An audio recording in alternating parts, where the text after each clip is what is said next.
To Indiana Sports Beat Radio, brought to you by the Hard Truth Distilling Company in Brown County, Indiana.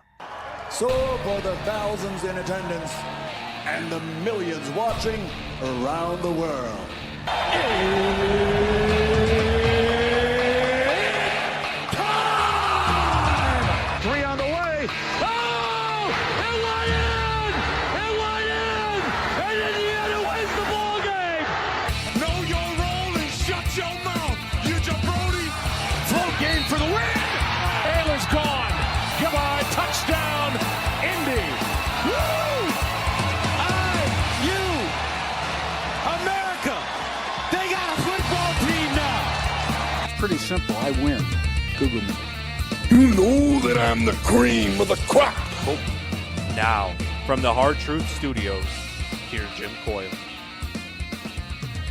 Hello, knuckleheads. How's everybody doing today? Glad to have you along for another edition of Indiana Sports Beat Radio on this Thursday. The NCAA tournament returns back to action. The transfer portal is going crazy. Coaches being hired. West Virginia has a new coach. Good for them. As a matter of fact, they hired North Texas's Ross Hodge as basketball coach. It was announced yesterday he agreed to a 5-year deal with WVU. He will continue to coach North Texas through the NIT, a school spokesman told ESPN. So it's okay for West Virginia to go get a coach that's still coaching, but they want to continue to complain about losing their coach. Final. That's funny. But no, North Texas beat, I think that was the team I watched the other night that beat Bradley. So good for them. Glad to see that is taken care of. Darian DeVries off and running at Indiana. They're planning a foreign trip, by the way, going overseas. That hasn't, I don't think that has happened since Bob Knight did that in the 80s. But then again, my memory isn't the greatest. I'm sure that there has been some things that has gone on that I just I've forgotten about. I just remember that trip they took to China and all of that, where they played all of those different teams. But the NCAA rules allow for teams to take a foreign tour once every 4 years, and they come with 10 extra practices, plus the games that are scheduled on the trip for itself. So Indiana using that. I don't know why they haven't done more of that. They did, well, I guess if you include the Bahamas, that I didn't think about that. I was thinking about a real foreign trip. The trip to the Bahamas is just a little glorified tournament of sorts. But yeah, I didn't count that. I didn't think of that. I was thinking of bigger boy basketball. But so we'll see, and we'll keep track of that. We'll talk to Zach Osterman about that tomorrow. It's actually a Michael Neislich story, but we'll get more of that. So team building, and that's proved to be, it obviously worked very well with that team for Bob Knight back in the 80s. That preceded their last national championship. So glad to have everybody along. Hope you're doing well, no matter how or where you're listening to us, whether it's on one of our great radio station affiliates like 97.7 ESPN The Ref, always the right call down in Evansville, or up in the region on the voice of the region, 1230 AM, 104.7 FM WJOB, and in Fort Wayne on Fort Wayne's only sports station, 1380 The Fan. Keep it locked right here throughout the day. Doesn't matter. You'll be getting the best content that you can get, no matter where you're going. And if you're following along on YouTube, go ahead and hit the like button for us, please. And you might as well subscribe while you're at it. Doesn't cost you anything. Easy to do. Just hit the button and that notifications toggle. That way you don't miss a thing. That's what people say. I used to pop up. It's a notifications toggle, man. That takes care of that. Russell says that Florida State could be moving to the Big Ten Conference after 2026. I don't know that Florida State, do they have the academic wherewithal to get into the Big Ten. The money is there, but I don't know, will the Big Ten, in order for expansion, because they've been pretty hard set on, and don't get confused, there's an AAC, not the athletic conference, but it's an academic accreditation service that, or not service, but council, whatever it is, that I think all Big Ten teams are a part of, with the exception of Nebraska. Now, I'd have to go back and look at these new entries to see if any of them are not in there either. So, I don't know.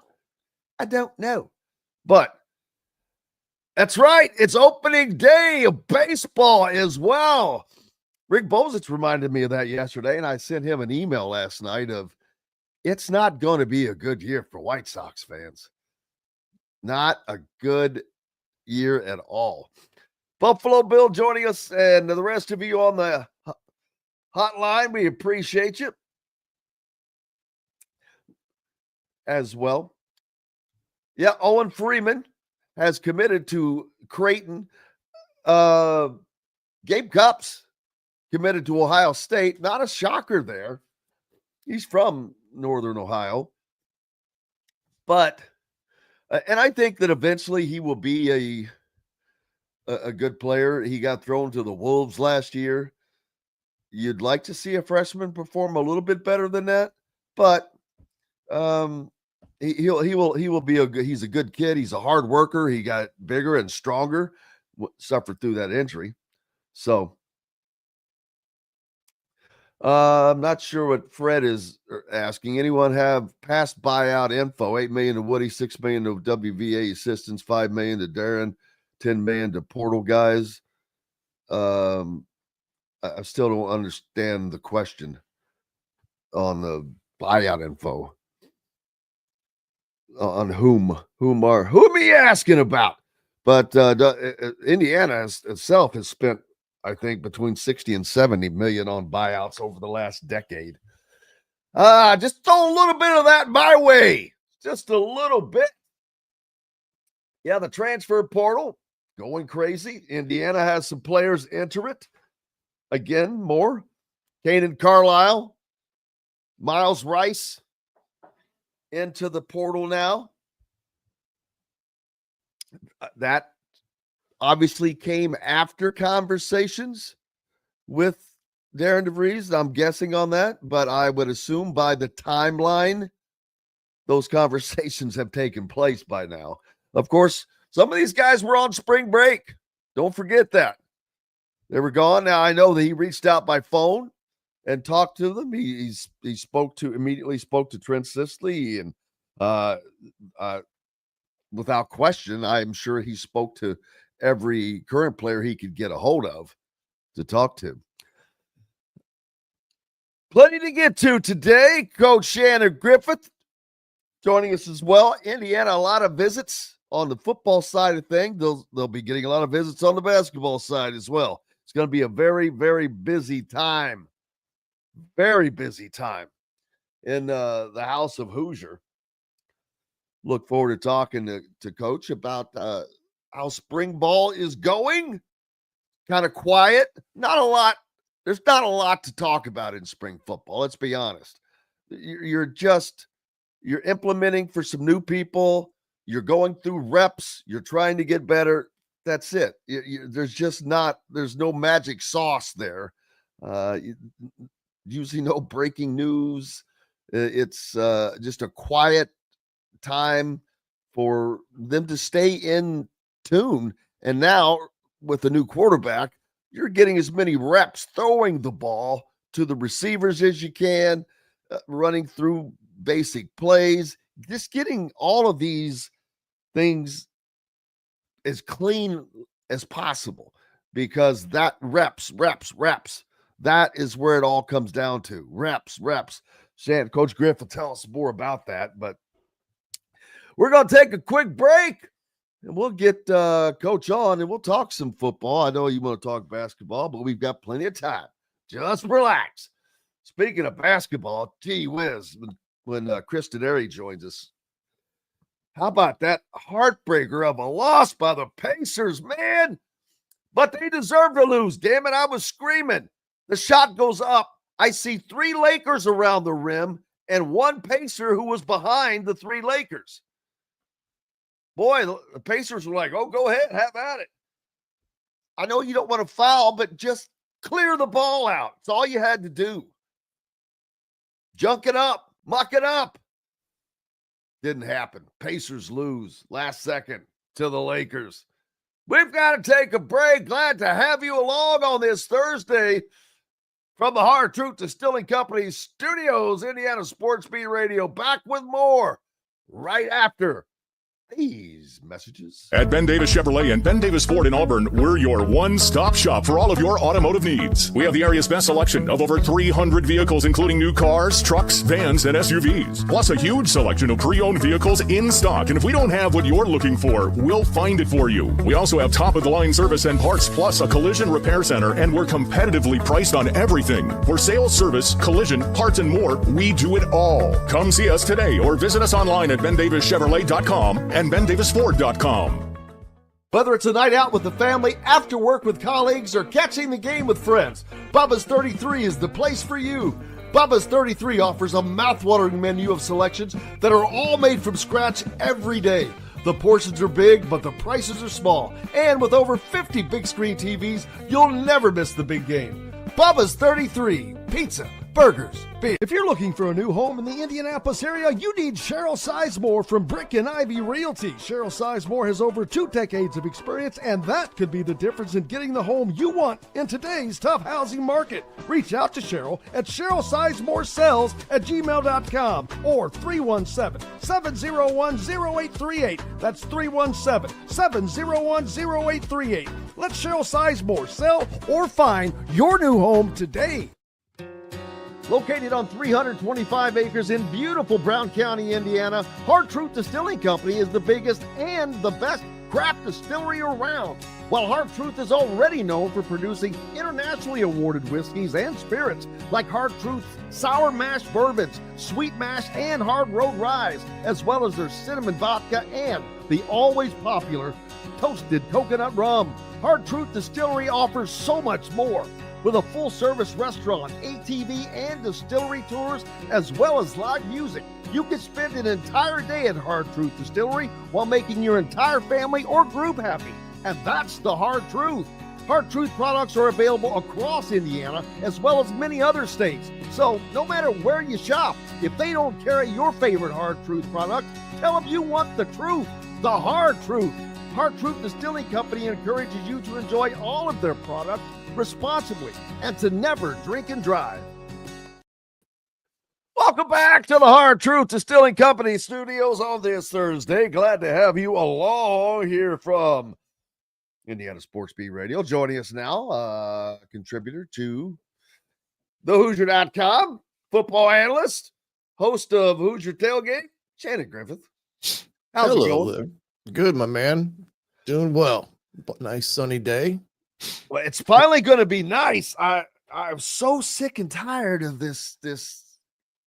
It just wouldn't let go. It would tease us. Of course, it's like that every year. I get it, but boy, once you get a taste of that warm weather, oh man, that cold weather is just no bueno. No bueno. Yeah, it's supposed to be really good tomorrow too. It's supposed to be up in the 70s. It is. Again, so we're going to talk to football, well. But before we do that, and I didn't mention this, what the hell is going on with the Indiana women's basketball program? Was it like 3 or 4 or 5 players in the portal? Oh, really? Didn't see that. I mean, 1, 2, 3, at least 4. At least 4. I don't know that they had any last year. You know, the portal, everybody does it now. These kids jump in for the sake of seeing what their value may or may not be somewhere else. And I mean, that's the new way. And for basketball, it's crazy. I mean, well, men's basketball, there's money there. Yeah, And right. I'm not sliding the women to say that there's no money there, but we're talking apples and oranges here. Well, right. And I was just surprised to see the number, to go from 0, boom, to quite a few. Basketball coaches got to just, it's crazy. They're bumping around too. They're jumping around. Well, yeah, because you could go through a season and all of a sudden you got to rebuild the entire team.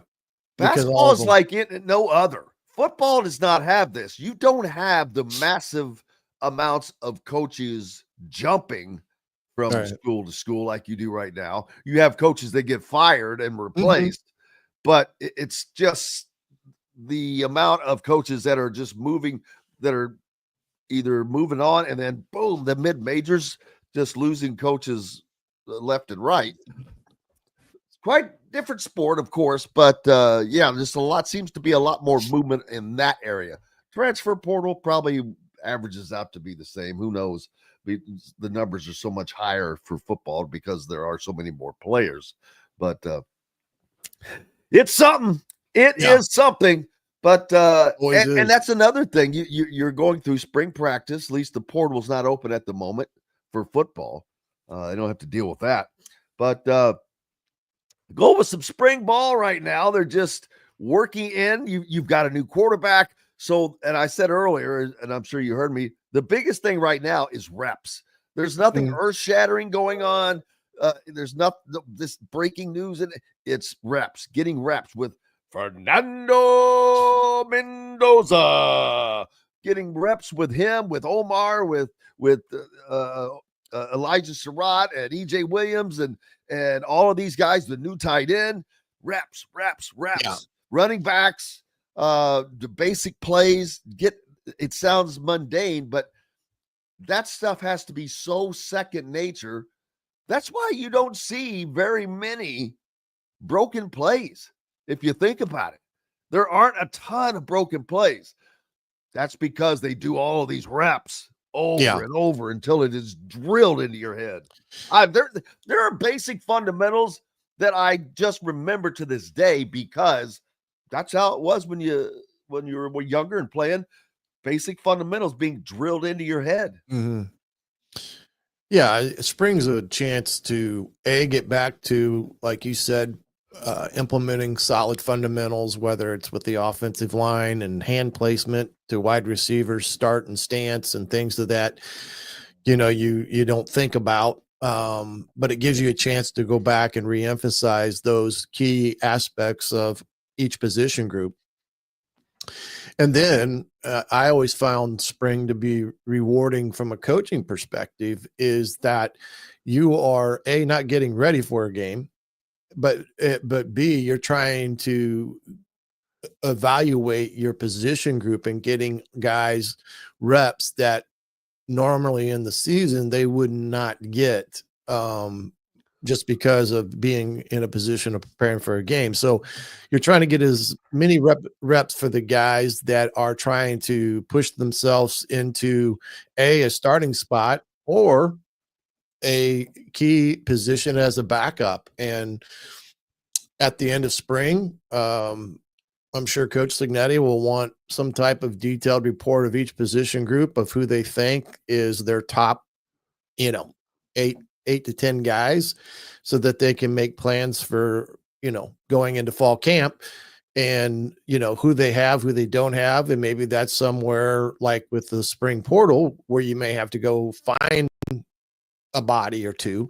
It's a very evaluation heavy month of just evaluating the kids that you have. And as you said, the repetitional part of a new quarterback in the system, things of that magnitude. Even the running back room has changed extensively. You've got all the new, with Hemby and BB Jr. And so it's a fun time. Let's talk about that running back room. What does Roman Hemby and BB from UAB bring? Roman Hemby obviously coming over from Maryland, a team that Indiana fans should be familiar with. He had some success against Indiana, but he's in the Indiana backfield now, and he's behind a short up offensive line. But what does he bring to Indiana's offense? Well, I think what most of all, I do think he can be a home run hitter because I do think he has speed in the open field to take a 5-yard run and make it a 70-yard touchdown, as evident against Indiana a year ago when he busted through a well-loaded box and came out the back end and took it 70 yards for a touchdown. So he gives them a little bit more multiple dimension back too, because he can catch the ball out of the backfield, which is a valuable component. So I like him a lot. I thought that was one of their biggest pickups via the portal. BB Jr. is more of a slasher type of guy, quick, runs well.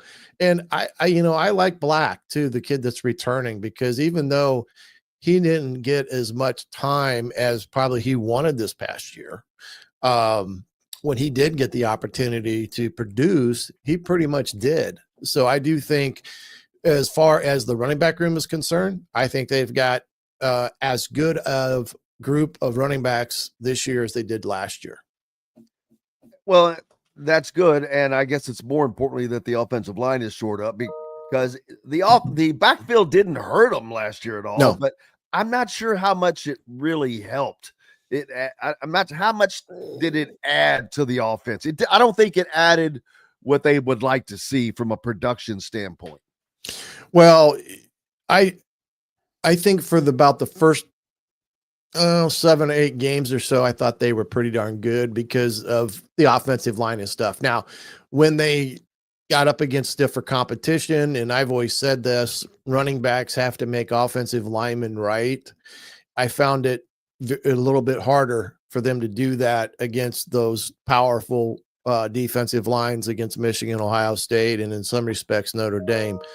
But I think with what they added to the room, I think Hemby overall gives them the grinding back that can get the tough yardage when they need it, but also is a guy that can, come out the back end and have a big play in the running game against the offensive line, like you said, that is improved, if not one of their strengths of their offense this year.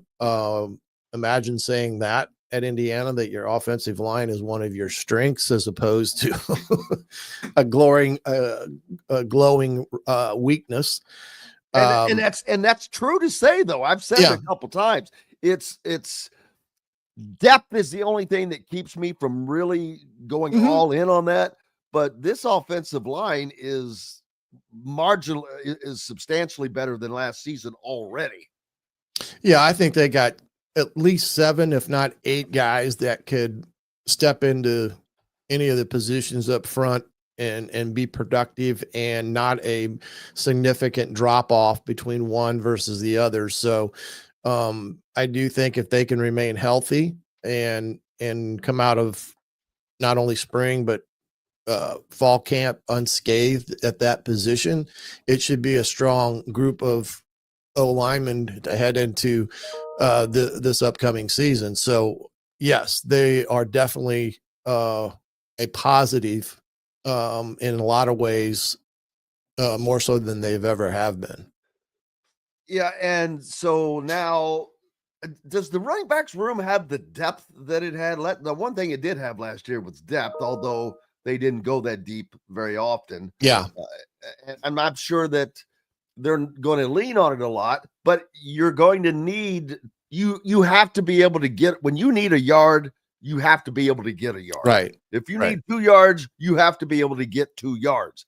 And against, and I'm not talking about the lower end teams, but against the upper competition, man, you've got to be able to do that. I'm not saying you do it every time, because they're not sitting over there twiddling their thumbs, but you have to have the ability to do that. Yeah, and Black has been one of those guys that last year even that would be put in those situations where tough yards were needed. he'd be one they would go to and throw him in there in tough situations. And he, like I said, was more than productive in that type of role. Now last year when things got rolling, they really, limited to a 2-back rotation. So you didn't get to see that third or fourth guy as much as the season went on. But I do think Black and Hemby give them, 2 big, strong running backs and, good size running backs. And then BB gives them that guy that can, be a slasher, spread people out and get him in one-on-one situations that he may be able to use his finesse to make people miss. So I do think they have the depth there. It'll be interesting to see coming out of spring who all else emerges, maybe from that position group, as it pertains to that 4th, 5th guy, and who may be, in the running to maybe be in the top 3 going into fall camp. So I do think they've got some really good competition at that position, just like they do at wide receiver. I think they've got good competition there. You got a lot of guys that are top tier wide receivers. And we talked about the defense last week and, what they bring to the table, especially that secondary that I think is going to be, in some respects, a better secondary than this year's secondary. So right now, as it pertains to faces and nameplates on the back, I think they've got a pretty good group of guys that they can get good evaluation on and head into the fall camp, 100% knowing who they got and what they got and be able to put things into motion rather quickly. Last year at this time, there's so many unknowns. Quarterback position, yeah, we had that group of quarterbacks and challenge, and we didn't know where O'Rourke was going to fall into the equation, and Jackson, and how that was all going to go. I think now being a year into it, you get into more of a routine, and it'll be big practice today, just because, or it probably is going on right now, because this is their first practice back from a week off of spring break. Yeah, and people were wondering where the football content was. I'm like, there is none. There was no availabilities. The guys were all on spring break, and that has to be weird. Yeah, I never liked it. I wouldn't like it either. First of all, because spring, you coming into spring, it's weird to get into practice then, but you have to get into that mode mentally and physically. But you get into it, then you step back out of it, then you get back in again. It's weird. Yeah. Ideally, and sometimes it's just when the spring break falls for schools and such, but more so nowadays they have it because of the way the calendar falls and how their spring recruiting dates fall. And you get that week off, that cuts into the third week of spring ball is that week off, which, like I said, I would not have liked. I know every time that we usually started spring practice was the week after spring break, so that you could go straight through and not have that distraction of them going away for a week, because I'm sure they spent the last 3 days running the poison out of their system from being on spring break for a week, no matter where they went. But yeah, these last few weeks of spring ball were vitally important. It's vitally important, not just for the top guys, but for those younger guys that are trying to crack the deal. And then you've got kids coming in recruitment wise to view practice. So along with the practice setting that you've got going on, you're also entertaining kids that you're recruiting actively at this point in the year, and actively trying to get to commit to your program that are going to be on campus. And they got a pretty good group, I do believe, today on campus. And we'll talk more about that a little later on. Bob Kravitz up next in the green room. Coach, appreciate you, brother, for this segment, and we'll get to more football a little later on in the show. All right, partner. Just let me know when you want back. Sounds great. We've got more coming up. Coach Shannon Griffith will be back. Up next, Sir Bob Kravitz joins us from the confines and headquarters of BobKravitz.com in Minoka, Minnesota. Up next, from the Hard Truth Distilling Company studios, right after this break. Located on 325 acres in beautiful Brown County, Indiana, Hard Truth Distilling Company is the biggest and the best craft distillery around. While Hard Truth is already known for producing internationally awarded whiskeys and spirits like Hard Truth's sour mash bourbons, sweet mash, and hard road ryes, as well as their cinnamon vodka and the always popular toasted coconut rum. Hard Truth Distillery offers so much more. With a full-service restaurant, ATV, and distillery tours, as well as live music, you can spend an entire day at Hard Truth Distillery while making your entire family or group happy. And that's the Hard Truth. Hard Truth products are available across Indiana, as well as many other states. So no matter where you shop, if they don't carry your favorite Hard Truth product, tell them you want the truth, the Hard Truth. Hard Truth Distilling Company encourages you to enjoy all of their products responsibly and to never drink and drive. Ugly Grouper, located on beautiful Anna Marie Island, Florida, is the place to be, and not just because they have unforgettable meals, including locally sourced seafood. The Ugly Grouper has your favorite craft beers and cocktails, along with live music every day. The Ugly Grouper is family-friendly, able to host private parties, and has the biggest grouper you've ever seen. The Ugly Grouper is the place to be on Anna Marie Island, Florida. Tell them Indiana Sports Beat sent you. Go to theuglygrouper.com for more information. When it comes to apparel and promotions, Freethink has you covered, literally, whether it's 24 or 200 shirts for sports leagues, businesses, or groups. Freethink Apparel and Promotions can also create your very own merchandising store. Freethink Apparel and Promotions did it for Indiana Sports Beat Radio, and they can do it for you. Whether it's screen printing, embroidery, digital printing, promotional products, vehicle wraps, or anything else under the promotional line. See what Freethink Apparel and Promotions can do for you at freethinkapparel.com.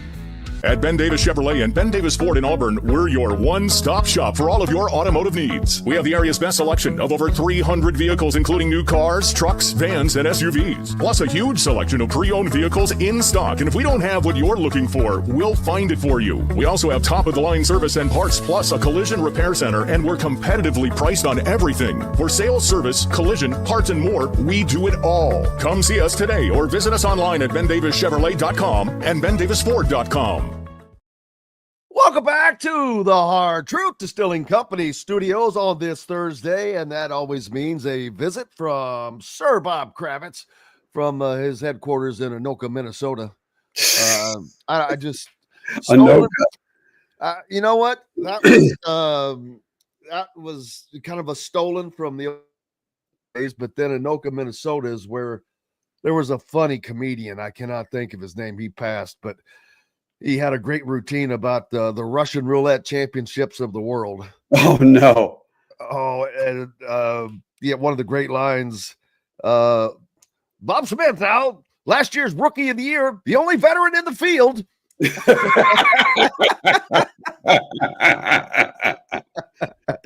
Oh, I saw him. It was great. But, yeah, good stuff. How is Sir Bob Kravitz? I'm good, man. I'm good. Just getting ready to go downtown for Purdue's availability. Downtown. Yeah. So and then my kids got me a trip this weekend to Detroit for a Detroit Red Wings game for my birthday. Oh, boy, I'm glad that kept going, because when you said just a trip to Detroit, I'm like, boy, are they trying to get you killed? Oh, yeah. So we're going to a Bruins Red Wings game this weekend, so I won't be covering the game on Friday night. I'll be in a hotel room somewhere. So the timing could be a little better with Purdue in the Sweet 16, but I don't know that it's going to get past Friday, so we'll see. Yeah, I don't either. I think I've got them getting beaten this week, but the NCAA is back, and looking forward to that. But first thing, what are your thoughts on new coach Darian DeVries for Indiana? I think it's an inspired move. It's not a name that we were necessarily that a lot of us had on our bingo card, but you look at him and he's got a lot of a lot of qualities that you saw in Signetti. Obviously not nearly as old. He's only 49, but everywhere he goes, he wins big and he wins in a hurry. And he's going to have to do a whole lot with this roster because there ain't nobody left. It's like John Calipari last year when he got to Arkansas. He said, I need to go talk to the team. Wait a minute, there is no team. So it's going to be a challenge for him. Everybody's hitting the transfer portal. I have no problem with that because frankly, the only guy I would have liked to have gotten back is Malik Renew. The other ones can go wherever they want to go and be happy. And there's no saying that can't happen yet. But you look at other teams like Louisville. Pat Kelsey built them up from ground zero, right. 13 new scholarship players. Calipari. And there's going to be players that come from potentially West Virginia. There's going to be players that come from the new staff when it is put in place. Right. There's no, and so I don't think Indiana fans should have any concerns at this point. There's a lot going on. The transfer portal is not a bang bang thing usually. Well, guys will go in that thing and they'll be in there for a couple of weeks. Right. They go visits, they do all this stuff. So I don't think that fans need to be in any kind of a panic. It's also a fit. I don't think that you would want a bunch of the same players returning. It did not go. I want guys who will fit together. You know, that's usually optimum. And that's been the problem is they've been poorly constructed over the last couple of years. And it just felt like, well, this guy is high on the portal list. Let's go get him without really understanding what this guy brings to the table, you know, beyond what he does on the court. You know, I was really disappointed in Miles Rice this year. I was disappointed in Kaden Carlisle. You know, I thought but I really have to ask, even though their performance still that ends up being on their shoulders, but because they were so poorly constructed that it didn't work. Mackenzie Mbako, he could be looked at as a big disappointment, but some of that blame will fall on him. But how much falls elsewhere because of a poor system? Yeah, no, I don't disagree with that. I mean, look, there's only so many things you can do. I mean, in Woodson's defense, there's only so many things you can do, and you don't have anybody who can hit a damn jump shot except for Goody.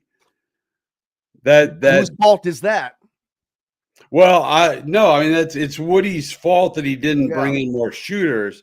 I'm saying in terms of style of play, you know, there's certain limitations that you have. But you're right. I mean, Woody, I mean, and the guy before, I mean, we haven't had a good shooter in here in how long? 19, 20. No, I'm kidding. Yeah, it's been a while. Well, but if you look back over 8 years, nothing was put together with what I call modern college basketball. It was Archie. God knows what he was doing. I really have no idea. And at least I know what Mike Woodson was doing. He was running everything through the post. Right. But at least we know.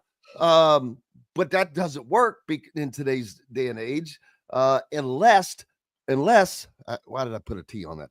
Unless one of your bigs is Danny Wolf, who's a freaking 7-foot point guard. Right.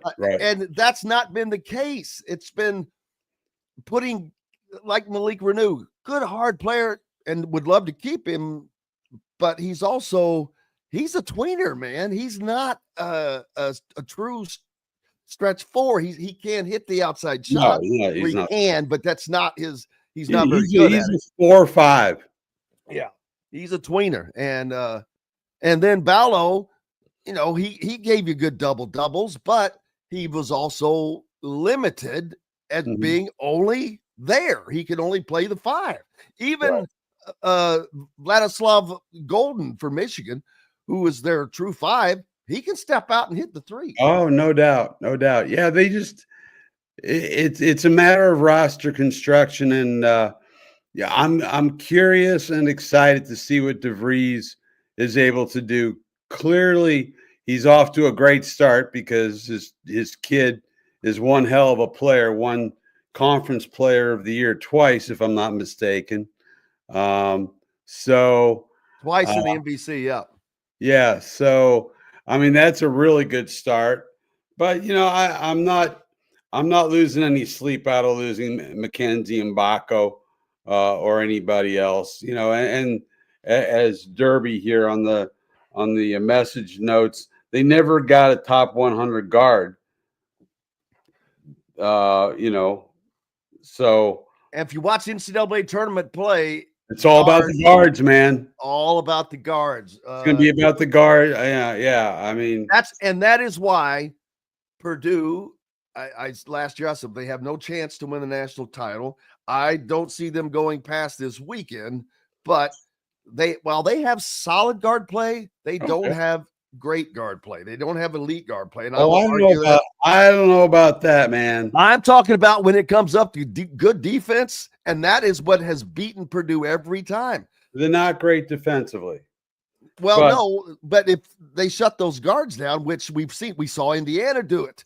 We saw daggone it, who did it last year in UConn. Of course, they're a national champion, but it's if you shut Purdue, basically Braden Smith off, you have a good chance of winning against Purdue. You do, but you know, Trey Kaufman-Renn has been one of the revelations of this season. The way he has improved. You know, last year I just thought he was a guy who got you the occasional offensive rebound and got the hell out of Zach Edey's way. But he has turned into a really good player, and you can win. You know, I think they can beat certain teams if they don't have great guard play. Houston is not one of them. Houston, they need exceptional guard play because Houston's just going to rebound them to death. You know, Purdue has been great on the boards in the first 2 games, but they haven't seen anybody like Houston yet with the longest active win streak in college basketball. I do feel a little bit bad for Houston that, you know, when you're the number 1 seed, they try to give you a good place to go geographically in the regional. But you look at it, Tennessee's close, Kentucky's close, Purdue's right down the road, and Houston's more than 1,000 miles from Indianapolis. So they get kind of screwed geographically when you look at it. Yeah, and that creates more of a challenge without question. But the Sweet 16 starting today, these games should be good. I know that there have been some complaints because the Cinderella's going away, but you know what? That should just mean over time, I think, better basketball. I think the games are going to get better because I think these teams are just going to continue to become more and more equalized out. And it's going to – you're not going to see the dominance by teams that I think you have seen. I don't know that Duke wins the national championship. I've got Florida winning it. Yeah. And I just think that this tournament, I'm okay with this tournament. The upsets were fun, but the ratings are up for a reason. Ratings are way up. I mean, for a reason. As much as everybody says they love the Cinderella, and I'm among those people. I mean, I've never had more fun than covering Butler going to back-to-back national title games. But, you know, the ratings don't lie, and they've been through the roof. So, you know, take it for what it's worth. Absolutely. And Indiana now putting together that staff, putting together a roster. And Robert says that he keeps hearing a lot of pep talk about players and what the team could look like. A lot of that just makes him feel like they're being set up to accept a letdown. why are you getting set up? Why are you just chill out? There is no team that's put together yet. So what pep talk about what? I don't get. I'm like, man, relax, let it happen. Let the staff get put together. Let whatever's going on behind the scenes. Remember, you don't know what you don't know, and you don't have to know at this second. No, let it. That's just like national defense. You think we know a third of what the hell goes on? No, it depends on whether you're. It depends on whether you're a part of some signal feed in Washington. Then you get war plans sent to your inbox. Text messages. Yeah. Yeah, but I think I received that. I blocked it. No, just kidding. Oh, okay, good for you. That's responsible. So yeah, I'm not. I don't get the fans just chill out. Yeah. I mean, I agree. The portal just opened yesterday. Yes. Monday. Relax. Monday. Right? This is a weeks long process. So there's not going to be a problem for Darian DeVries to put together a roster. Let me tell you, he put one freaking together at West Virginia. You think he can't do so at Indiana? That's not going to be an issue. Exactly. No. And just all the other things that come out with it. The Big Ten, Indiana, the potential of being a part of something that comes around. And I think that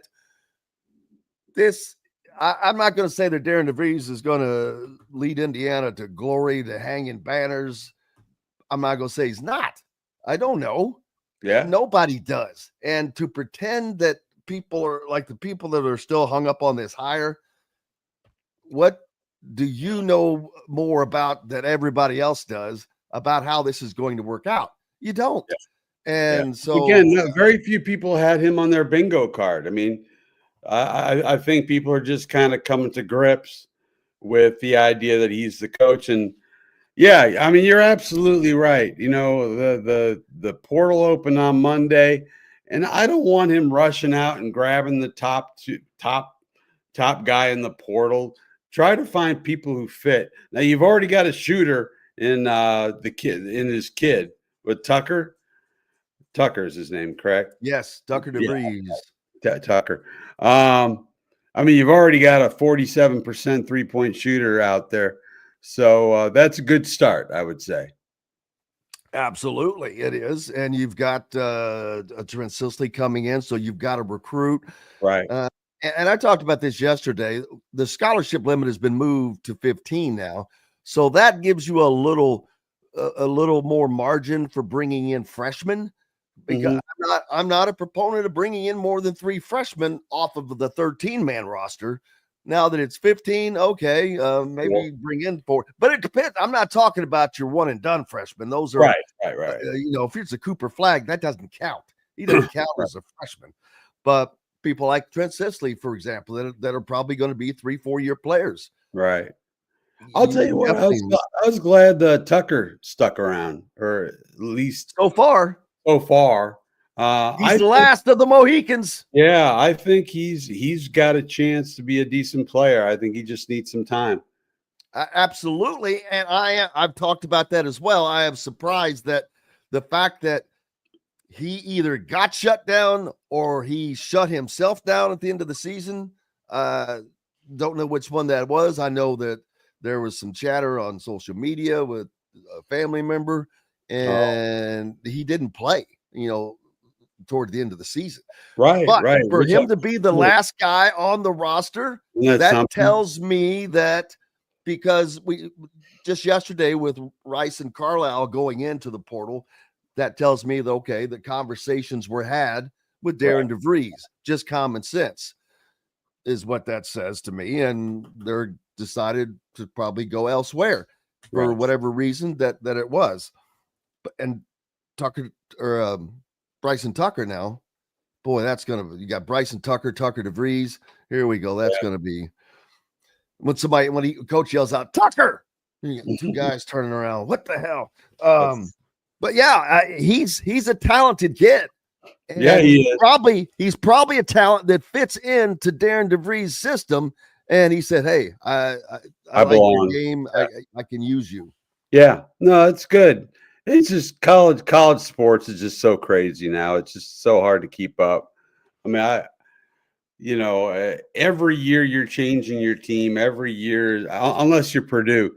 Purdue is the only team in the Sweet 16 who all 5 of their starters were recruited and brought in originally by Matt Painter. Every other team, their starting 5 is guys from elsewhere.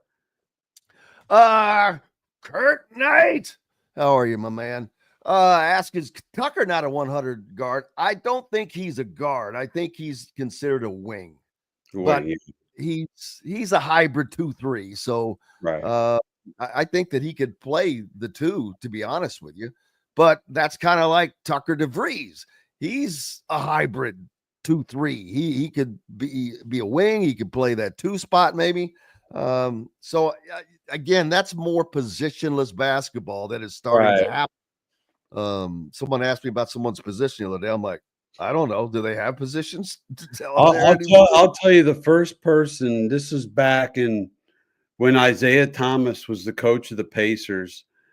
He talked. I asked him a question about somebody playing the 2 or the 3, and he went on this long thing about positionless basketball and how that was the future of the game. And he said, we're not going to have 5s or 4s or 3s or so on.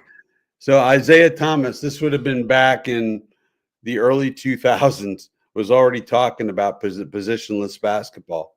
Well, and you think about it, you look at, again, I'll use Danny Wolf as an example, or even Vladislav Golden, who is probably a 5, but he has 4 capabilities. So no doubt. I don't think that they're necessarily 5 necessarily going to be able to be your point guard, but in rare cases they kind of can be, and with guys like Danny Wolf, but they can play multiple positions, so you can rotate and move around, which makes your team gives you a lot more options to attack from.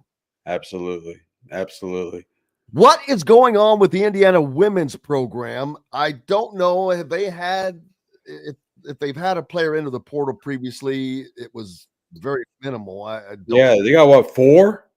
At least 4 in there right now. And I was like, when the first one hit, I was like, oh. So I'm like, then they just coming, and I'm like, what the hell is going on there? Oh, I know. Terry Moran. I'm sorry. I always want to say Moran. Moran has not had a history of, I don't think, of people leaving her program. And to see 4 people bolt is a little bit of a shock to the system, it seems to me. Yeah, it just makes you wonder, why would that many players leave off of a team that or from a program that has been very successful. Last year they took a step back, and you wonder, okay, what's there now? Yeah, well, we're not going to find out. We're not going to find out, I don't think. I mean, they people hit the portal the way they change underwear now. It's just something you do. The thing that concerns me is there's still an educational element to it. When you go from one school to the next, you lose hours. You lose some of your class credits, and I don't know. We've completely lost. I'm all for players getting money, but we've completely lost the educational element in this whole equation. I agree, Bob Kravitz. And that is going to wrap it up. All right. This hour. If you got time to do another, great. If not, go enjoy the links. I gotta head downtown and get my credential, and downtown goes Bob Kravitz to downtown. BobKravitz.com. How about that? That was pretty impressive. I think I'm gonna go clear my ears out now. Me too. Have a great one, buddy. Appreciate it. All right, buddy. You be well. We've got lots more coming up from the Hard Truth Distilling Company studios, and we're back with it right after this.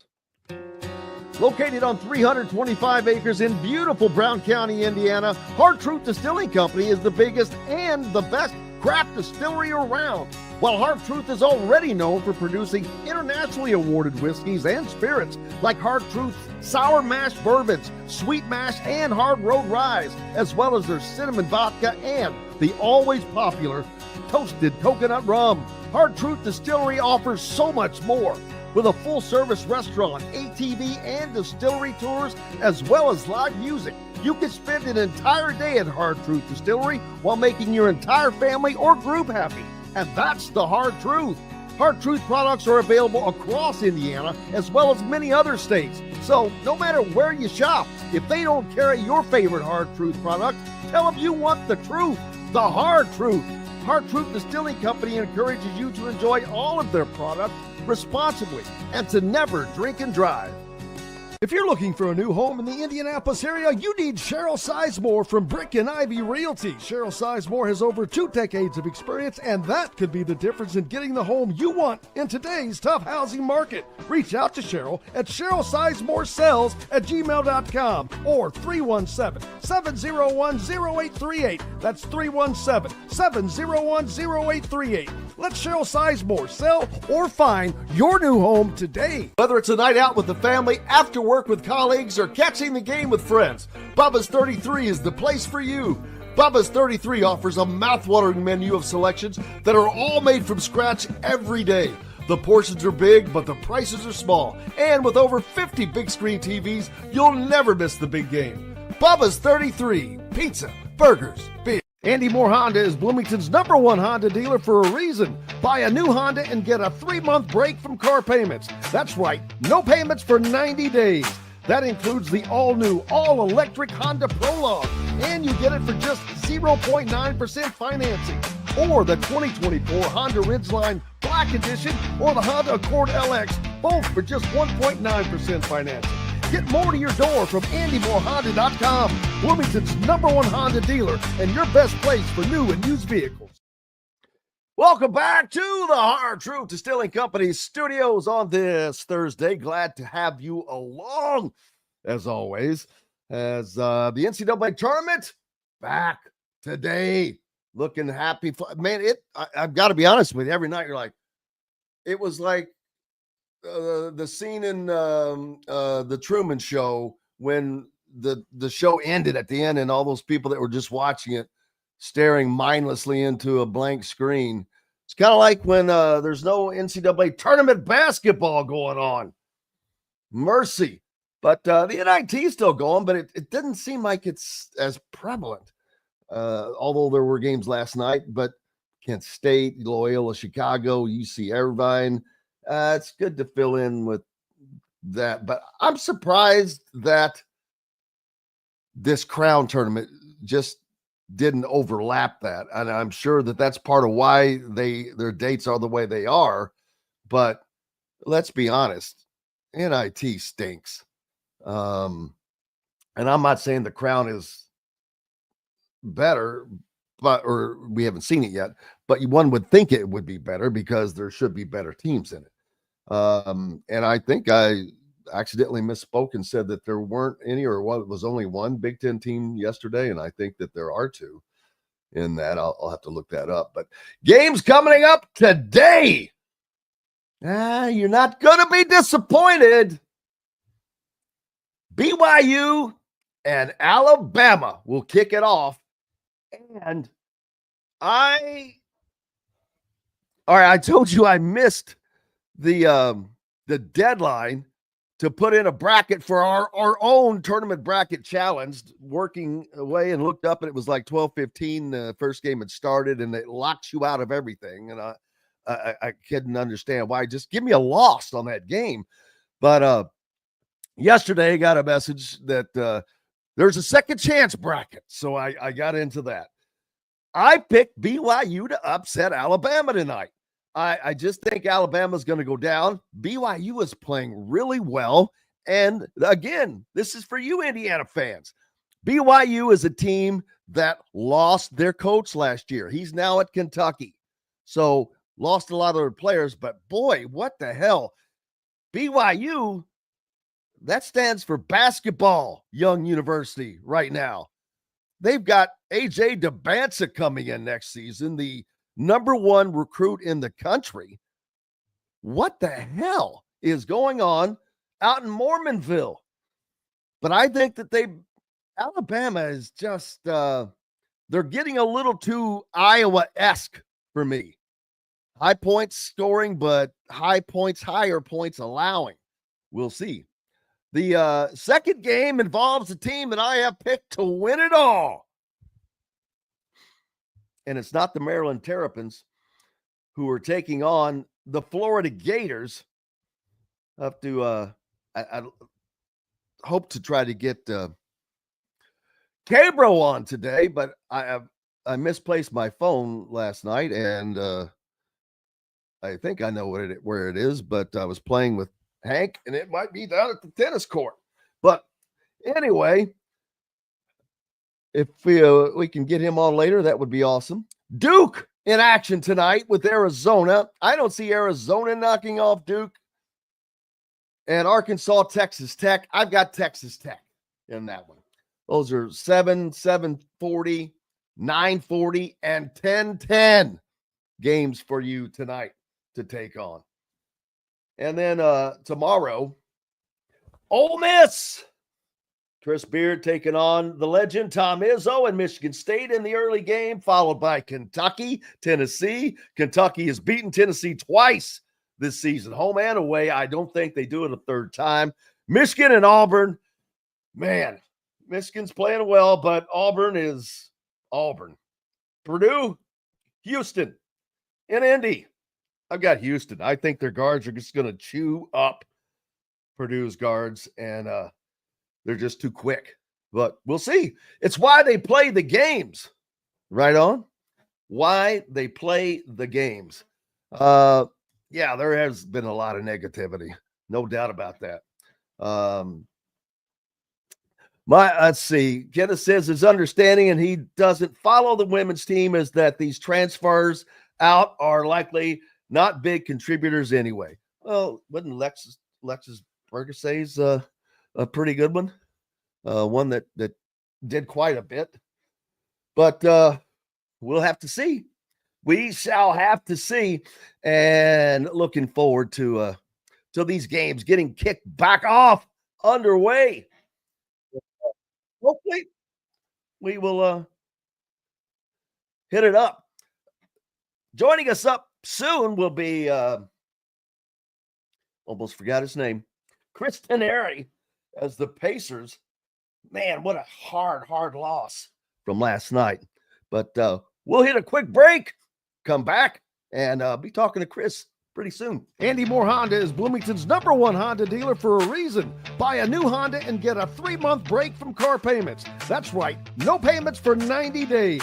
That includes the all-new, all-electric Honda Prologue, and you get it for just 0.9% financing.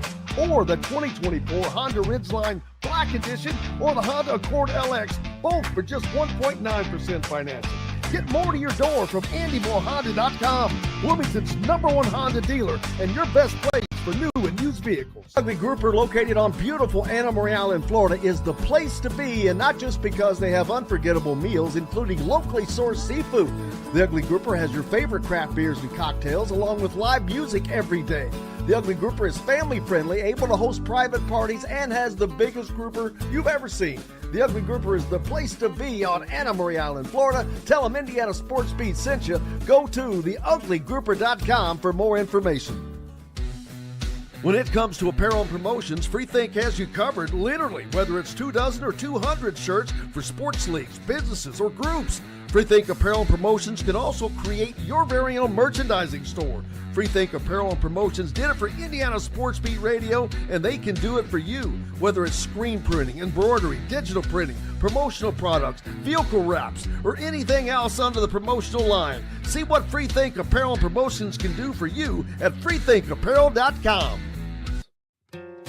Located on 325 acres in beautiful Brown County, Indiana, Hard Truth Distilling Company is the biggest and the best craft distillery around.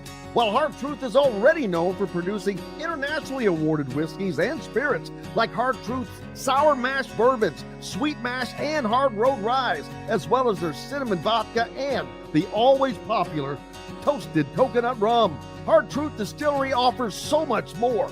With a full-service restaurant, ATV, and distillery tours, as well as live music, you can spend an entire day at Hard Truth Distillery while making your entire family or group happy. And that's the Hard Truth.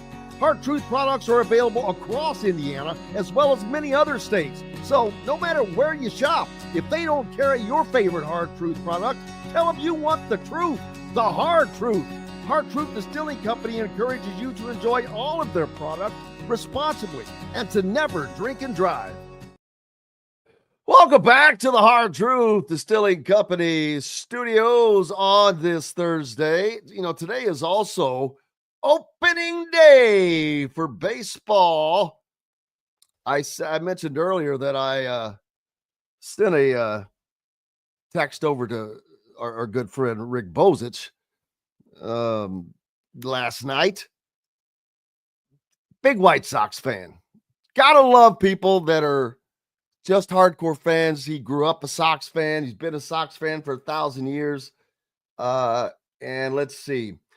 I clipped out some things that I saw that said the good news for the Chicago White Sox fans is that the betting market believes there would be an improved baseball team on the South Side. The bad news, odds makers still have the 2025 White Sox pegged as one of the worst teams in over 35 seasons. Chicago's current over-under on victories during the regular season is 53 at ESPN Bet and others. It's the lowest season win total set by sportsbooks in over 35 years. Wow. That would just make you, I don't even know what, but you got to love Rick for doing it. Chris Denari joining us now from the Pacers. I was just talking about our good friend Rick Bozich. I sent him a text yesterday. He's a huge Sox fan, Chris. And I pulled some information offline yesterday that basically said they're expecting a better White Sox team this year. Unfortunately, the over and under is pegged as the worst in 35 years by any team in Major League Baseball. Yeah, I've got a good. Go ahead. I've got a good friend that travels here with the Pacers. We're in Washington, D.C. We got in very late last night after that. Amazing. We'll talk about that heartbreaker. Yeah, amazing game last night. I mean, I'm very disappointed the Pacers didn't win, but I'm telling you, Jim, that was one of the best games you'll ever watch. But to the White Sox story, our pre- and post-game producer is a big White Sox fan.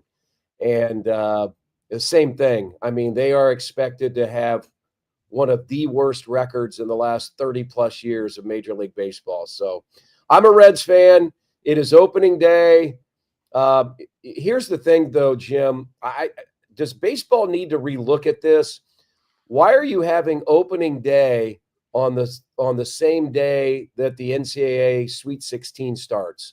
Wouldn't baseball have been better off having opening day like on Monday or Tuesday, like they used to? They don't care. I think those leagues look at that as like, wait a minute, that's college crap. This is Major League Baseball. This is America's pastime, which it no longer is. And that's, if they acknowledge that, they do that, they're acknowledging that maybe, I don't know. But yes, you are absolutely correct. Just like, wouldn't it be better in college if they kept the portal closed until it was over? Yeah, that may be. You're Michigan right. Has a player.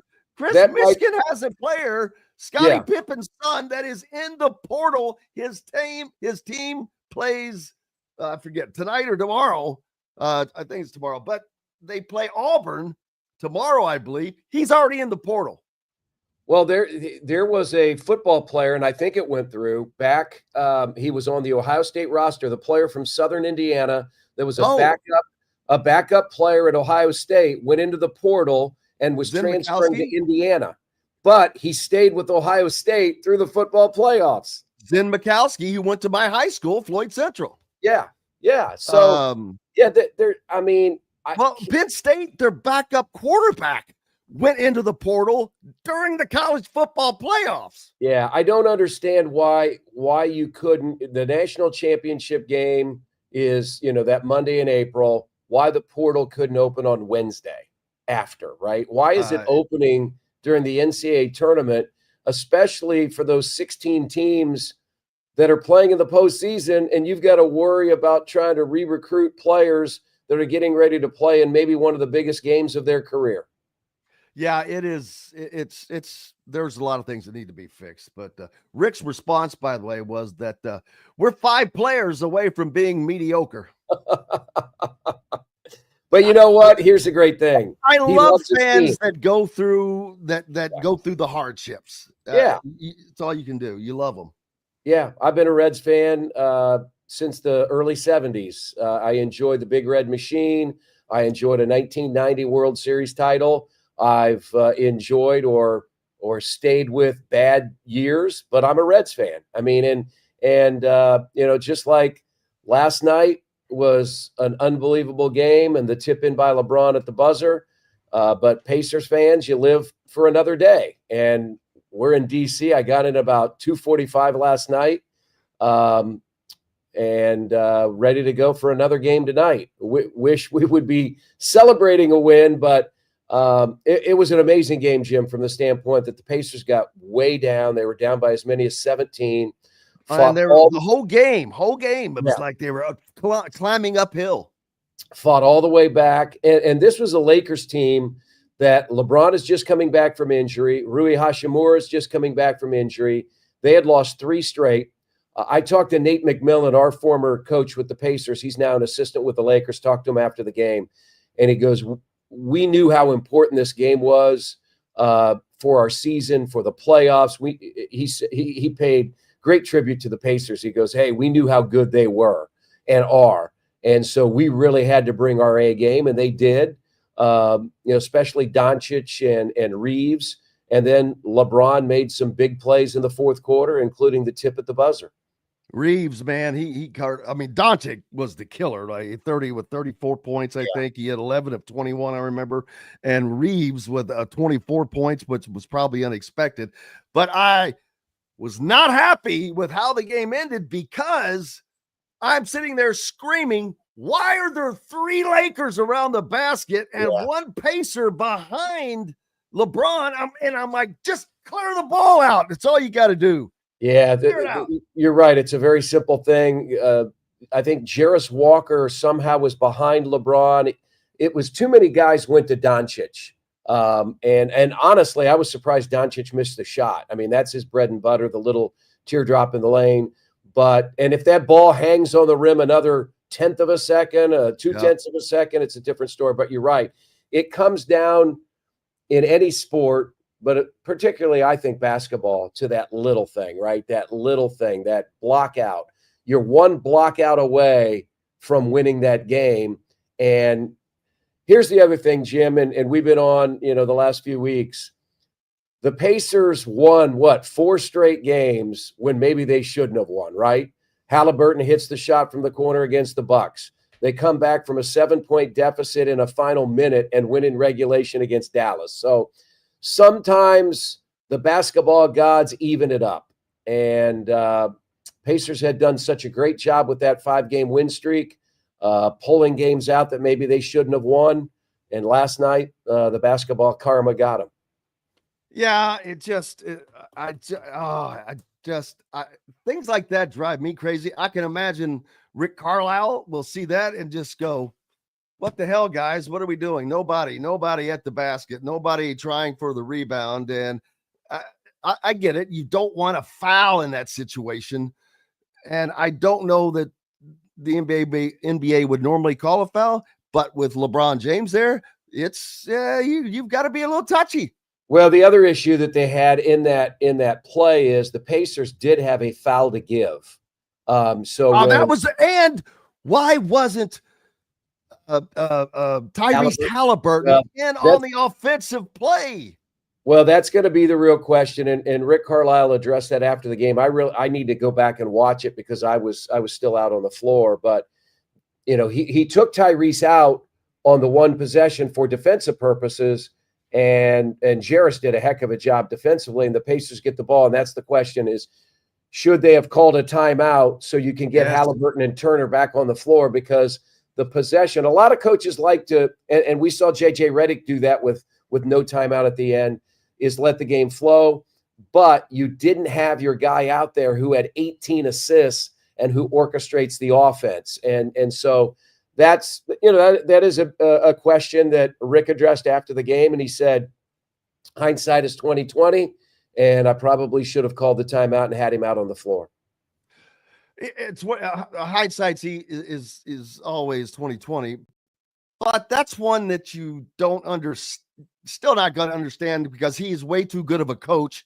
And for the game to come down to that, wow, you're like, oh, how do you not do that? But you know what? If we're not even talking about this, if they, muck up that final play, it's all it would have taken to muck it up. But on the other hand, that's what LeBron and Luka Doncic do, and that's what makes them scary in the playoffs. Yeah. Because winning games like that, although the Pacers have been doing the same, boy, it's like you just let one get away. Yeah, no question about that. Back to your point about Austin Reeves. I don't know if a lot of people know this. I touched on it during the telecast last night. He has Indiana roots. His dad, Brian Reeves, played at Kokomo. And in 1989, they were the state runner-up to Lawrence North. They beat Floyd Central, my high school, those dirty dogs. So he beat that's Brian Graham. Yeah, that's Brian Reeves. And so Austin Reeves' parents both played at Arkansas State. And Austin Reeves started, ironically, at Wichita State and then transferred to Oklahoma. But he's a terrific player. He had 45 points against the Pacers back in February. And with that trio, with LeBron and Doncic and Reeves, they're going to make some noise in the Western Conference. Currently, they're in fourth, trying to hold on to that position. It's very bunched up there in the West, from 3 through 7 or 8. That almost changes every day. So what you're trying to do if you're the Lakers is you're trying to put themselves in position to not have to be in the play-in tournament.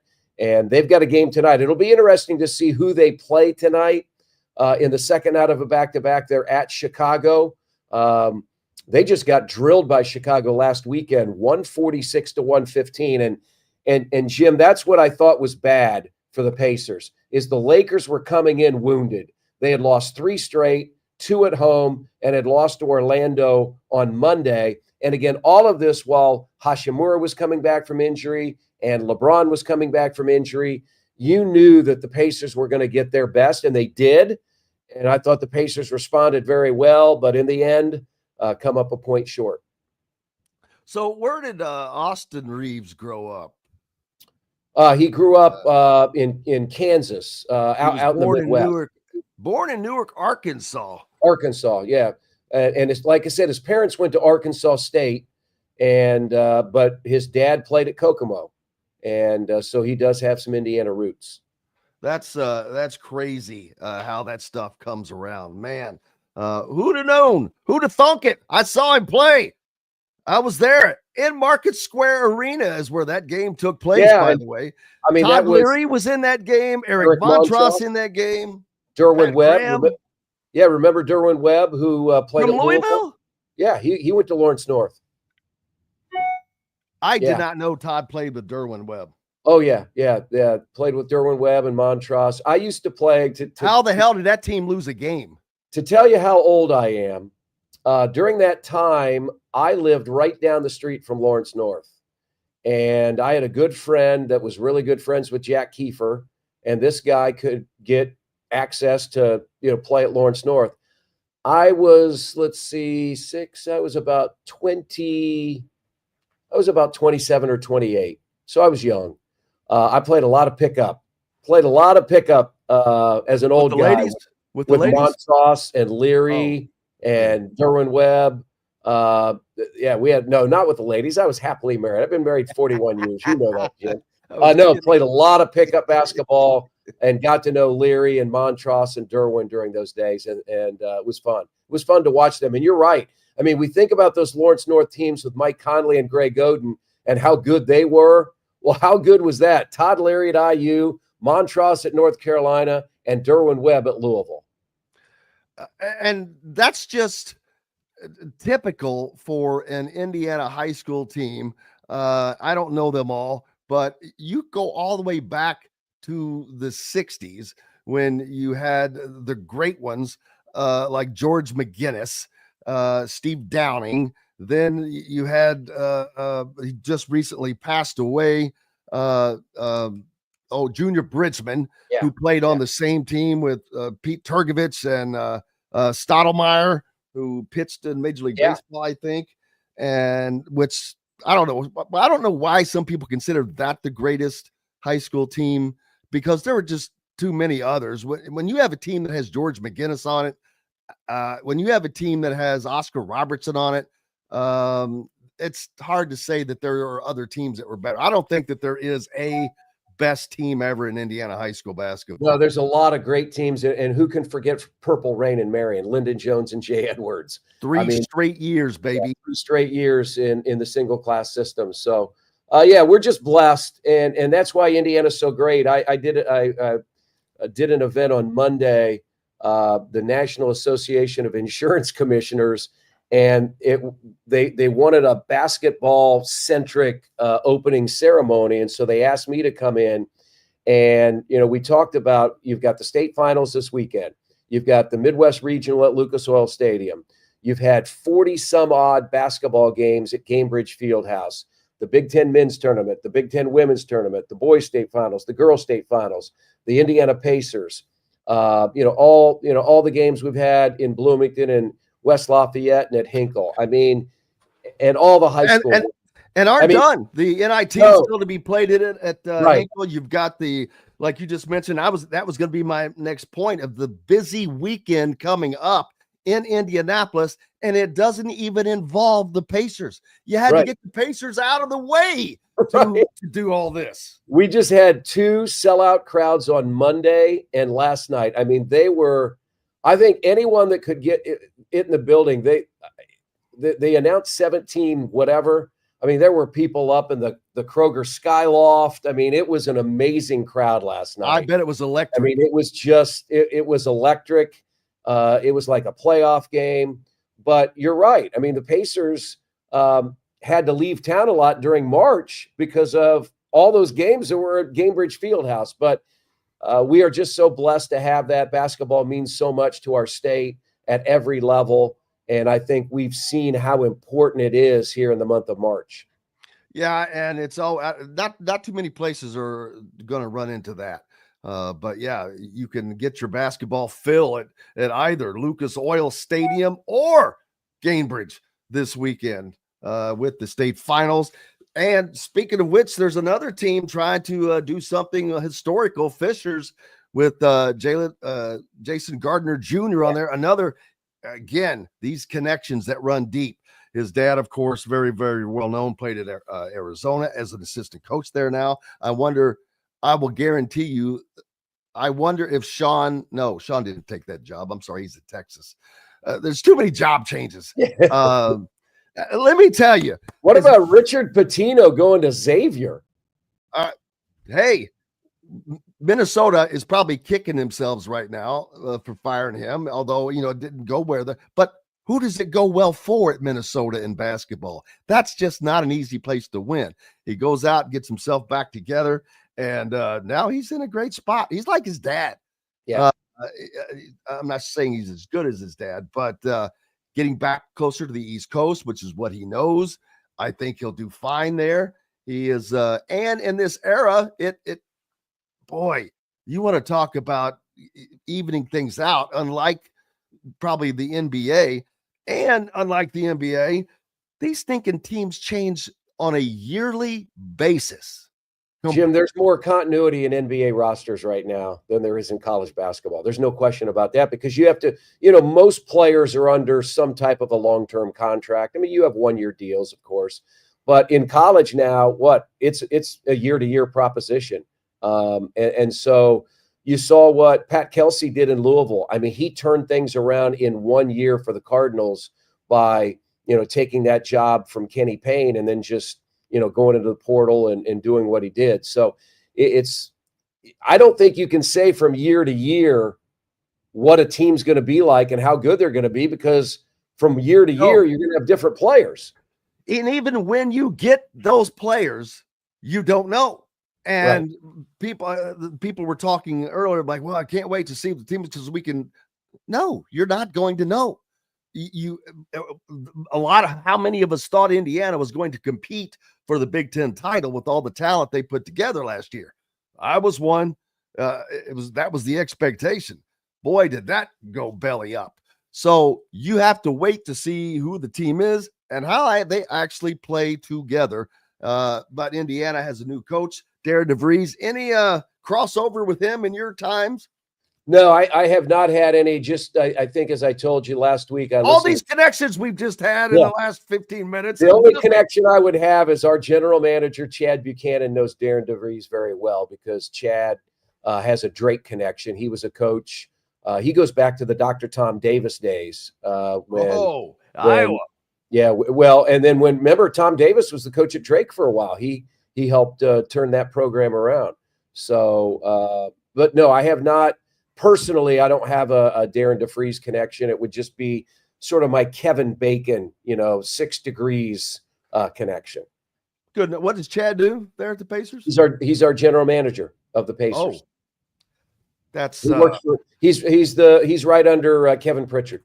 Yeah, he's a man in charge. So he knows about putting rosters together. Yes, yes. What did he do with Darren? No, he wasn't with Darren. He knows Darren because they've got the Iowa roots. Chad's from Iowa, and I think Chad played Division III basketball, but they're all interconnected. And then Chad's son, Trey, was a preferred walk-on at Iowa this year. He played at Westfield with Braden Smith. So it's Chad's very well connected in the pro college, basketball community. They're all intertwined. So he went to high school with Braden Smith. What another connection. Yeah, Trey Buchanan did. Trey, I went to Westfield. I'm a Westfield alum. I would have never thought 40 years ago that Westfield High School would have produced a Mr. Basketball, the Big Ten Player of the Year, and just what a tremendous career that Braden Smith has had in his first 3 years. I mean, who knows what he'll do next year for Purdue. But, yeah, Trey was a couple of years behind Braden Smith. Trey was a sophomore when Braden was a senior. And they won Westfield's first sectional that year. Was Westfield 20 years ago just a smaller farming, not farming necessarily, it was more rural. Yeah, it was a more rural community. When I graduated from Westfield High School 40 years ago, we had about 410, 420 in the high school. I think they're up around 3,000 right now. I mean, it's one of the one of the fastest growing counties in the country, Hamilton County. And I would say Westfield with Grand Park and with all the things that they've done. I mean, it's exploded. And, they're 6A in football now, and they've won state football titles.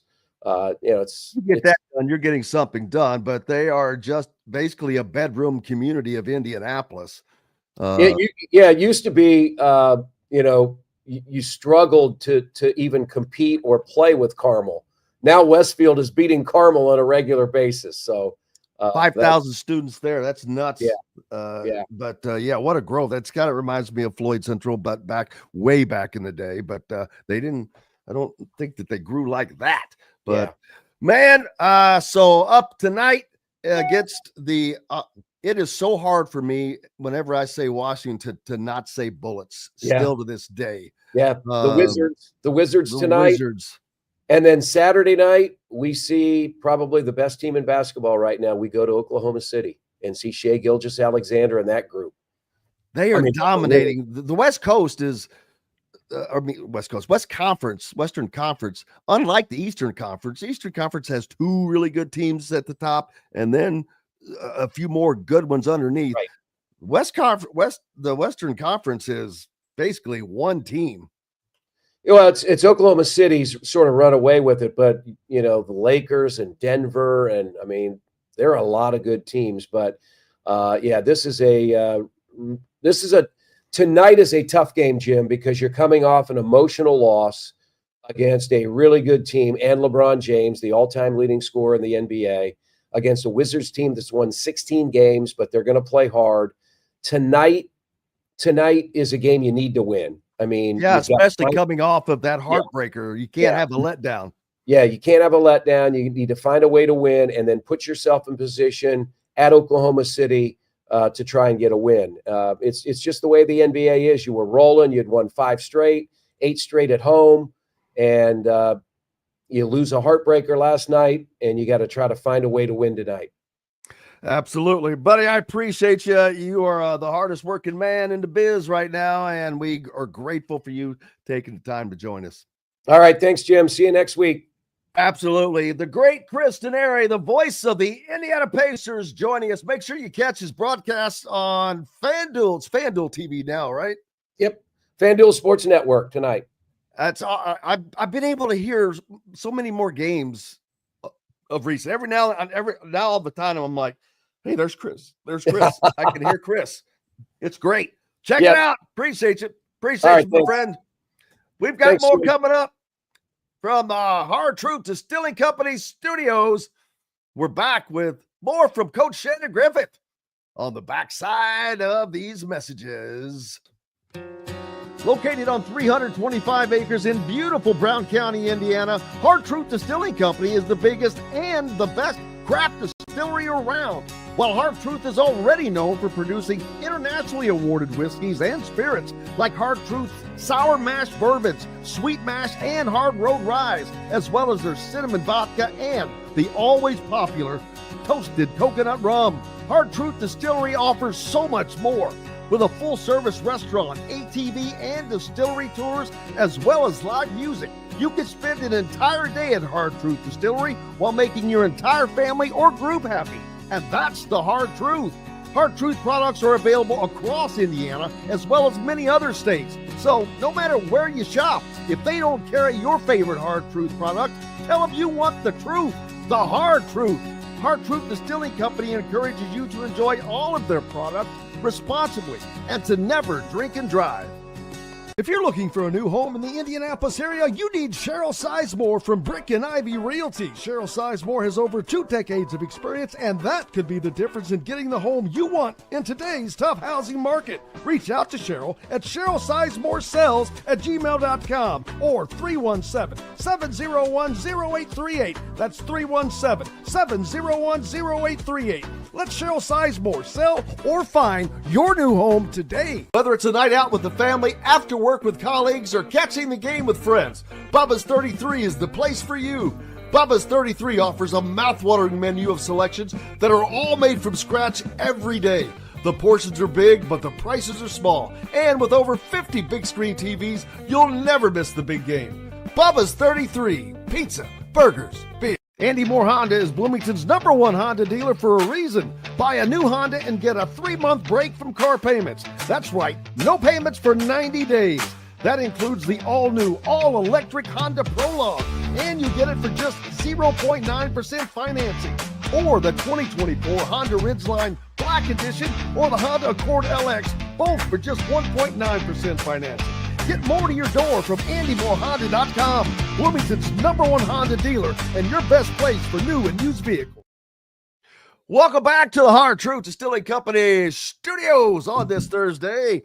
Coach Shannon Griffith rejoins us now, and boy, we've had tons of basketball talk today.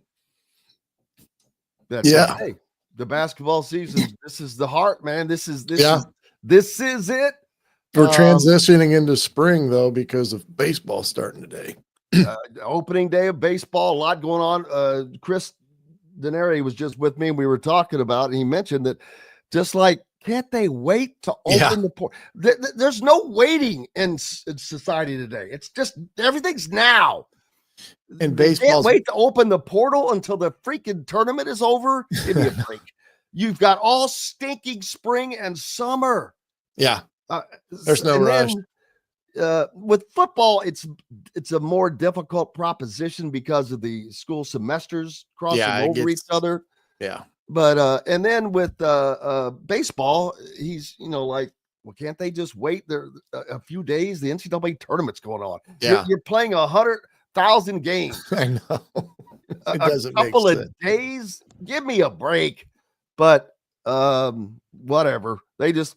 I think it's because, as I told Chris, Major League Baseball used to be the national pastime. They used to be the spit, so to speak. Now that's not the case. It's like my favorite line from that movie Concussion. I forget the actor's name, but he used to be a senator. But he said, he was talking to Will Smith's character, and he says, it's like the NFL. Sundays used to belong to God. Now it's theirs. It was just one of my favorite lines. But yeah.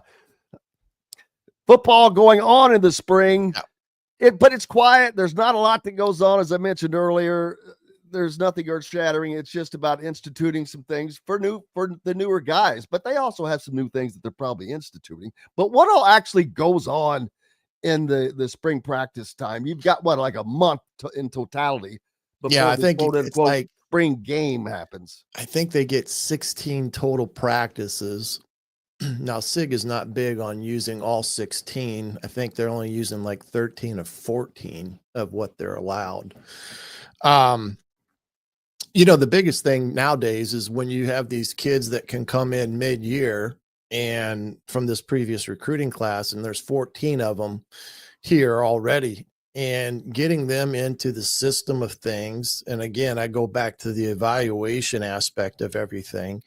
It really gives the coaches a sneak peek of what they have coming in as a total class because of these kids being here and seeing who may rise to a point of being a contender for playing time, whether it's special teams, whether it's being a backup. It does give them that luxury of having those kids involved in spring practices. So, like I referred to earlier,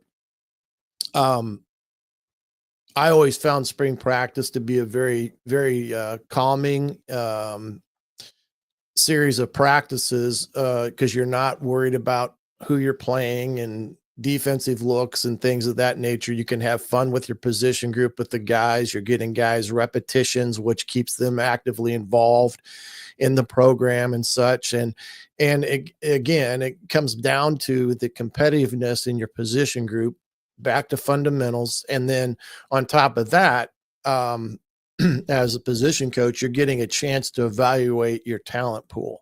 And ultimately, Coach Sig is going to go to each coach and want a synopsis of what they have, who they've got, who they think is going to make it, who they don't think is going to make it in terms of their ability.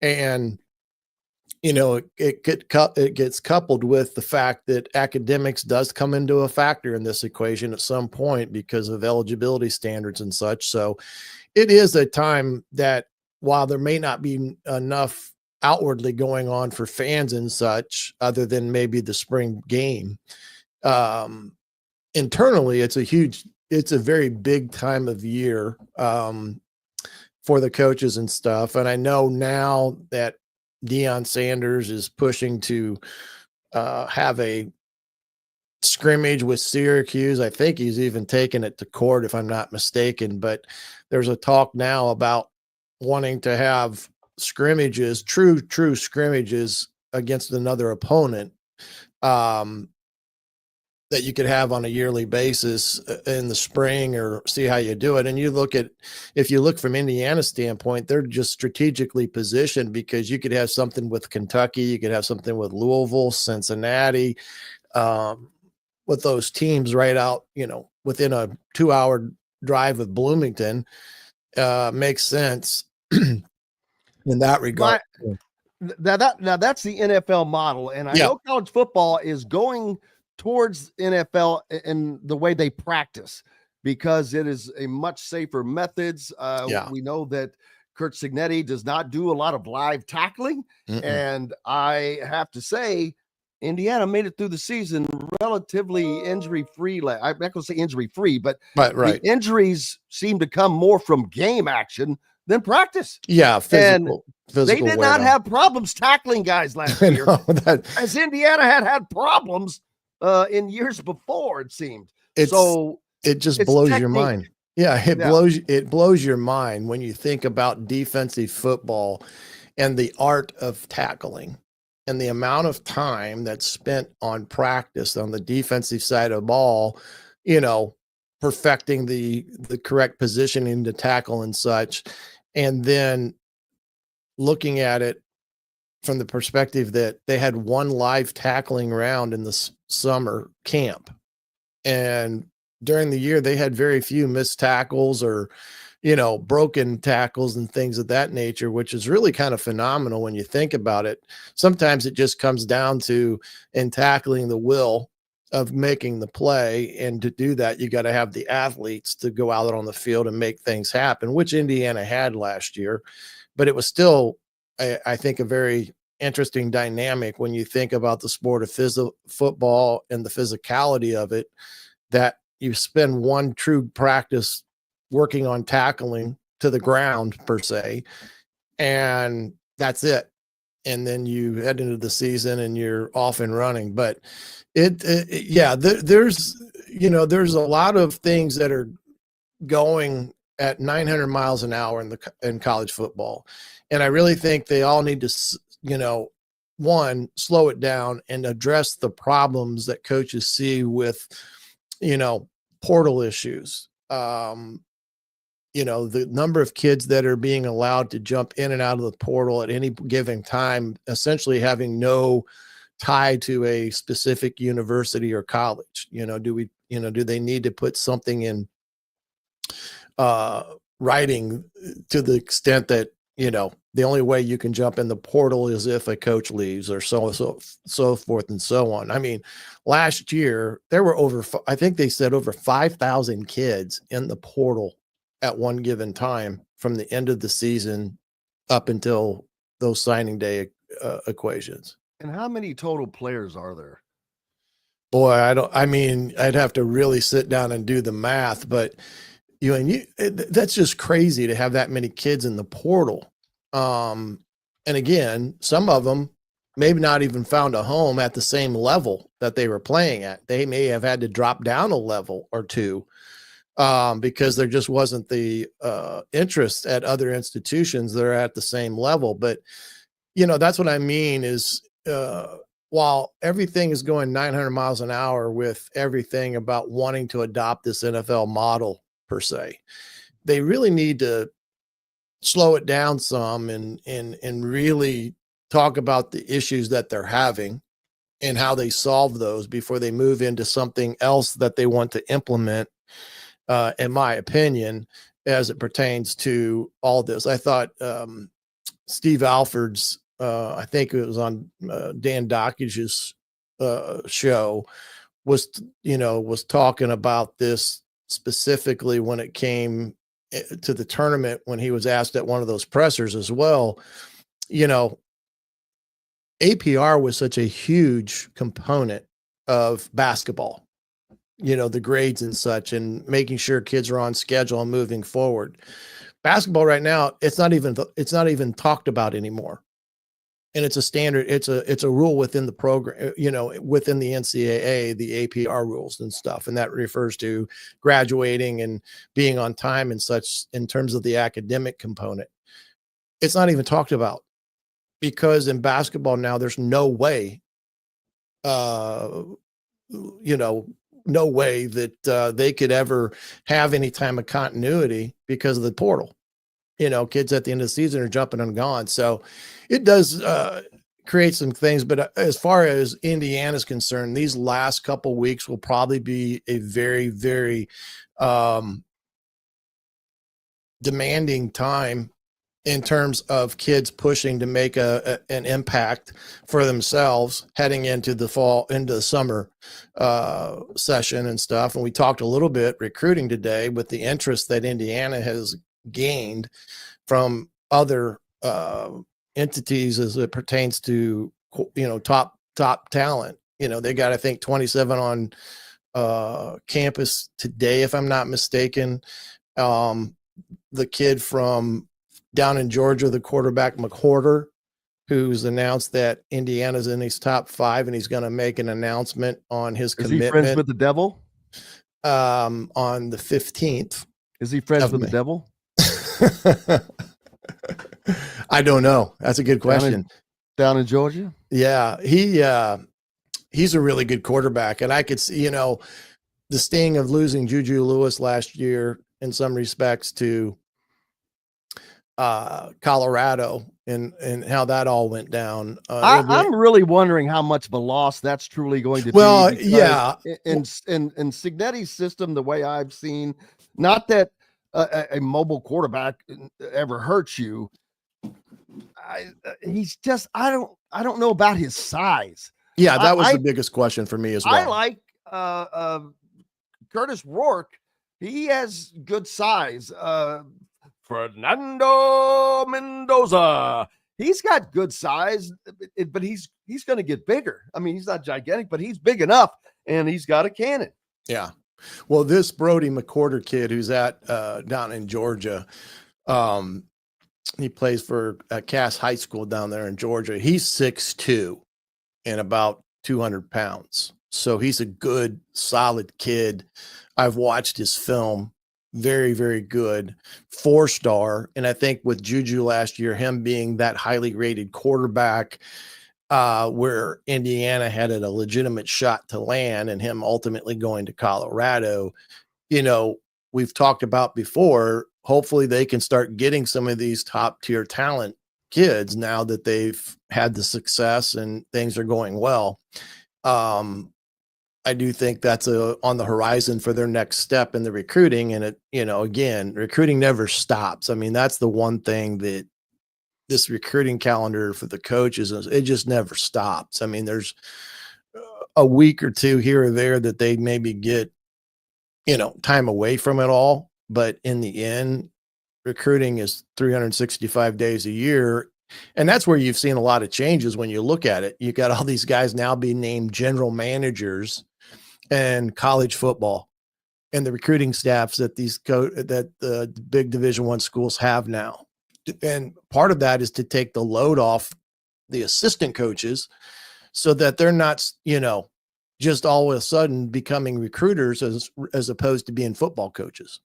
Well, there's so much information now because of the portal. Oh yeah, it's crazy. Position wise, even the position coaches, it's too much. Because, like you said, they're not necessarily recruiters. They don't get the opportunity to go out and watch these guys. It just comes in through technology information now, videos, films, word of mouth, talking to people. But you still have to have the guys that ferret that stuff out. Yeah. That give you options. What are the top options? And but Curt Cignetti he's hands-on with that stuff. He can tell you, I think, that if he doesn't like a guy for whatever reason, all right, let's look at these 3 or whatever the case may be. He's obviously done a very, very good job of that because he has had to. He has not had the luxury of being at a program that pulls in bigger recruits, better recruits. Now he is building that because in one season at Indiana, he showed the world that, hey, I can win. You can win here. Right. And he did it without elite talent. Now, I'm not saying he didn't have great players that are going to be in the NFL, but these were not 5 stars. There's never been a 5-star football recruit at Indiana ever. Now that will change. I'm a little surprised it's not going to change in the next season. I thought after that season somebody would break that seal. I would be shocked if they go through next season without their first 5-star recruit, which at the end of the day, that's just a tag that some people have put on you, but it generally bears out there's some talent there. Yeah, and the equation there is how much you can pay them. I mean, now it's down to the dollars and cents of the matter. Well, but you now with rev share. Oh yeah, I know it's going to be. It helps Indiana a ton. Yeah, and what I was going to say prior to this, Nebraska, just to show you how valuable these general managers that are now appearing for these college football teams. They just hired their new general manager at Nebraska, $2.5 million a year. Man. I mean, that is as good as, I mean, just think about it. Is that more than their coordinators are making? No, their coordinators are probably fairly well paid, but Brian Haynes just signed a new deal, I think, at about $2 million. You're right. This guy at Nebraska, he's not an on-field coach. He's a GM of their. But he probably works harder or as hard as any on. Yeah, right. I don't want to take anything away, but it just shows you the importance that they're putting into this nowadays of $2.5 million for these guys. I don't know what Indiana's paying their crew, but I don't think I think they're paying them pretty well. But it just shows you how much money is coming into the equation with all this and how it all is, unfortunately, I think in some respects, from my perspective, getting into a minor league NFL type of scenario. And that's why I think they do need to slow down and pump the brakes a little bit and make sure that they're not, on a runaway train that ultimately is going to come back to bite them in the end.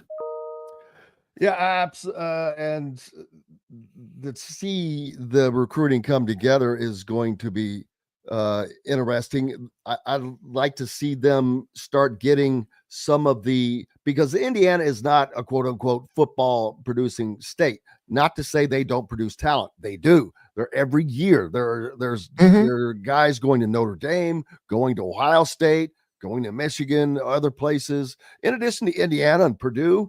But Indiana Purdue has of the state schools, Purdue has had the recruiting hold on the a lot of them in basketball and football.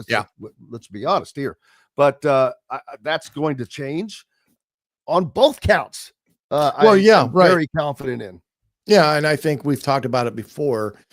It's important that the really good talent in whether it's Indianapolis up here in the Fort Wayne area or the region or however you want to slice it in the state of Indiana, Indiana's got to keep some of those kids home. I mean, that's going to be the key. If they can do that, then I do think they'll see some reward for that time spent recruiting those guys. Without question. Appreciate you, my friend. You got it, partner. As Have always, a great weekend. Keep it up. Look forward to some big doings coming next week. Gotcha, buddy. We'll see you. And Shannon will be joining the staff of thehoosier.com as a major change is coming. We'll talk more about that in the next day or so. I don't want to spoil it too soon, but it is a major change coming on Tuesday, April 1st. And looking forward to Coach Griffith being a part of it. He'll be our football analyst. For those of you that are subscribers or want to get in there and subscribe, he'll be talking football constantly, having great conversations. We're going to have the same on the basketball side. There are new recruiting writers and new writers overall, as Alec Lasley, who will be with us tomorrow, is taking over the Hoosier.com. But that's not the story.